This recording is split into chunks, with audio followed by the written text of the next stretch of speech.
Dokter mengangkat kain pasien. Kemudian dia memberikan senyuman yang aneh. Kau adalah anak yang berusia 12 tahun?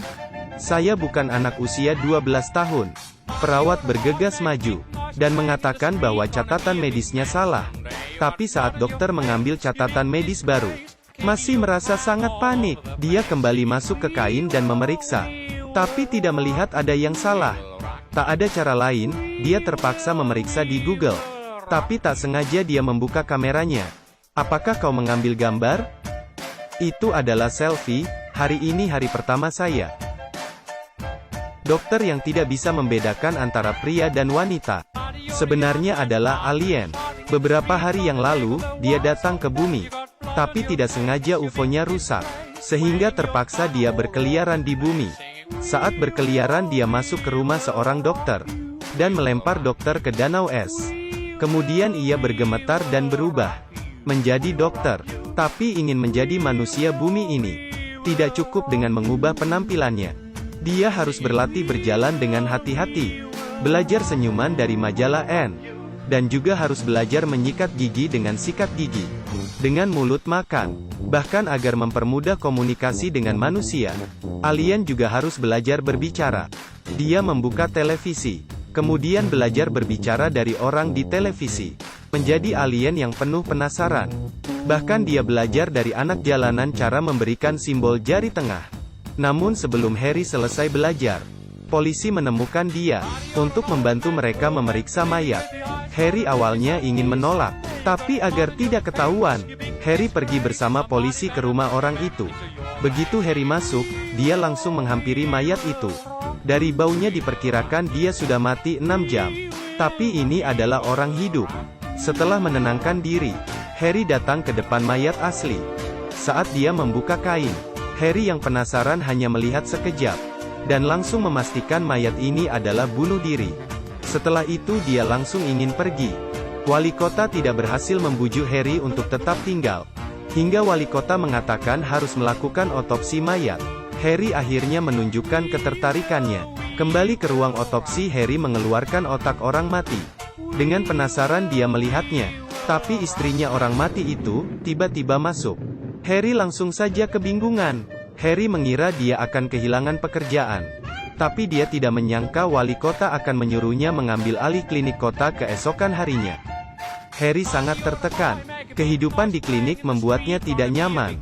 Tidak hanya karena dia tidak mengerti kebiasaan anak manusia, namun dia juga mengira itu adalah monster yang tidak boleh dipegang. Dan dia juga tidak tahu tentang tai lalat di muka asistennya. Ada lalat di lehermu. Ini adalah tanda lahir. Dia sudah tidak tahan. Dia ingin segera kembali ke planet dia sendiri. Untungnya, pekerjaan di klinik tidak terlalu sibuk. Tiap hari sebelum kerja, Harry akan mencari UFO-nya di atas salju. Akhirnya dia menemukan sebuah bagian dari UFO. Alien ini tinggal di bumi ini sudah lama, dan juga menikah dengan seorang istri alien. Tapi hari ini dia mendapatkan kiriman. Saat dia membuka, tanpa sengaja dia menghancurkan bumi. Bersama dengan ledakan, gelombang itu menyebar. Semua orang menjadi abu. Harry terbangun karena ketakutan. Rupanya hanya mimpi. Saat dia menenangkan diri, Harry tiba-tiba terpikir, kembali alasan dia ke bumi ini adalah untuk memusnahkan bumi. Paginya, Harry keluar untuk jalan santai. Dia bertemu seorang anak kecil. Anak kecil itu melihatnya, dan mengeluarkan teriakan yang kuat. Bagaimana dia bisa melihat wujud asli Harry? Anak itu ketakutan dan langsung kabur. Harry melihat anak itu, merasakan adanya bahaya. Dia khawatir identitas aslinya diketahui orang lain. Jadi dia menyelinap ke rumah Max dalam malam hari.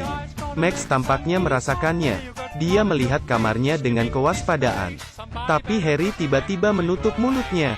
Baik, jangan takut. Saya tidak akan melukaimu. Saya akan membunuhmu. Segera gerak-gerik di rumah menarik perhatian orang tua Max. Harry bersembunyi di bawah tempat tidur, dan takut ketahuan. Tapi orang tua Max tidak percaya keberadaan alien. Mereka mengira Max takut tidur sendirian. Jadi mereka mengendong Max, dan kembali ke kamar mereka. Tapi Max melihat Harry yang menunjukkan jari tengah kepadanya. Untuk membalas Harry, Keesokan hari, Max langsung melapor ke polisi. Polisi membantunya menggambar wujud alien. Kemudian menyebarkan gambar itu ke seluruh kota. Harry langsung menyadari gambar itu. Dia sangat emosi. Orang bumi sangat menyeramkan. Dia kembali ke rumah dan ingin segera melarikan diri. Tapi tiba-tiba dia terpikir sesuatu. UFO-nya belum dia temukan. Dia tidak bisa pergi. Akhirnya dia menelpon Max. Dia mengubah suaranya dan berpura-pura sebagai teman Max. Dia ingin membohongi Max untuk membuang semua gambarnya. Tapi Max sangat pintar. Dia berhasil mengetahui kebohongan Harry. Harry sangat emosi. Dia berjanji akan membunuh Max. Cukup, saya akan membunuhnya. Dia memikirkan untuk membuat rumah Max meledak, atau Max terbunuh oleh piano yang tiba-tiba jatuh. Harry tersenyum dengan senang. Tapi dia tidak menyangka, Max bertindak lebih cepat daripada dia. Dia meminta orang tuanya untuk mengundang Harry ke rumahnya. Begitu dia memasuki pintu, dia memberi Harry pelukan hangat. Sehingga mengusir niat jahatnya. Lalu dia memanggil teman kecilnya, agar dia pergi ke mobil Harry dan mencari kunci. Mereka memutuskan untuk ke rumah Harry untuk mengeksplorasi jejak alien. Setelah mendapatkan kunci, temannya segera ke supermarket untuk duplikasi kunci yang sama, agar temannya memiliki waktu yang cukup. Max terus-menerus menyeret Harry. Dia menunjukkan model yang dia buat, lalu membacakan puisi untuknya, hingga memeluk Harry dan tidak mau dia pergi. Menghadapi kelakuan Max ini, Harry tidak merasa aneh. Bahkan dia merasa, dia sebenarnya sangat menyukai saya. Saya adalah alien yang disukai manusia. Tapi dia tidak menyangka, keesokan hari, anak-anak menggunakan kunci duplikat dan masuk ke rumahnya. Mereka menemukan alat alien Harry. Mereka mencoba memegang barang yang aneh ini. Tapi barang itu membuat mereka terbang hingga pingsan. Harry baru saja pulang rumah dan melihat kedua orang pingsan di lantai.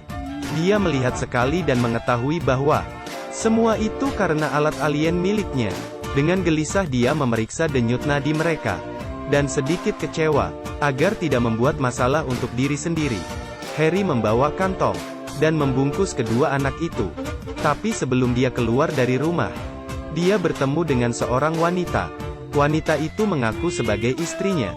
Belum sempat dia menyelesaikan permasalahan ini, Harry terlebih dahulu mengantar kedua anak kecil itu pulang ke rumah mereka.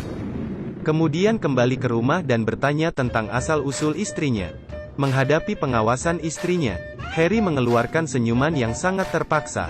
Istrinya bilang, sudah lama dia ingin bercerai. Tapi Harry terus mengulur.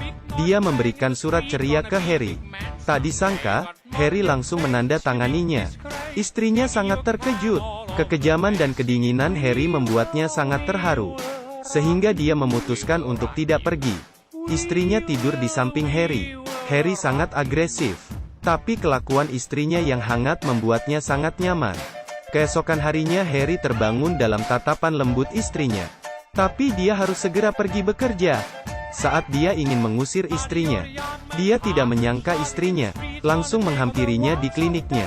Karena di rumah dia menemukan baju tidur wanita. Istrinya sangat emosi di klinik, membuat Harry terdiam. Tapi saat malam dia pulang rumah, istrinya kembali menjadi sangat lembut. Wanita manusia memang sangat membingungkan. Istrinya membuatkan steak kesukaan Harry. Tapi Harry sedikit takut jika mayat di kulkasnya ketahuan istrinya. Saat dia membuka kulkas, melihat mayat Harry masih ada. Akhirnya dia tenang untuk menikmati makan malam bersama istrinya. Dia makan steak dengan istrinya dengan mesra. Setelah makan, istrinya mengajaknya berdansa. Mereka semakin mendekat. Harry tiba-tiba merasakan dirinya memiliki perasaan yang dimiliki manusia. Jadi dia mencium istrinya. Keesokan hari, istrinya mengajak dia pergi jalan-jalan. Mereka bermain bersama, dan juga membuat kue bersama. Istrinya tiba-tiba menyuruh Harry pergi ke New York bersamanya. Harry kebingungan, dia masih harus mencari UFO-nya. Dia tidak bisa terjebak oleh perasaan manusia. Jadi keesokan hari dia bangun pagi, dan membuat sarapan untuk istrinya. Tapi dia memberikan racun di kopi. Istrinya hanya minum sekali, dan Harry segera mencari bagian dari UFO-nya. Akhirnya dia menemukannya di tengah salju. Tapi Harry tidak tahu, keberadaan UFO-nya sudah diketahui oleh polisi. Polisi juga mengikuti jejak, dan membuat UFO yang sama persis. Untuk menyelidiki UFO itu, polisi menyuruh orang mengawasi di sekitar UFO itu. Malam itu, Harry diketahui oleh mereka.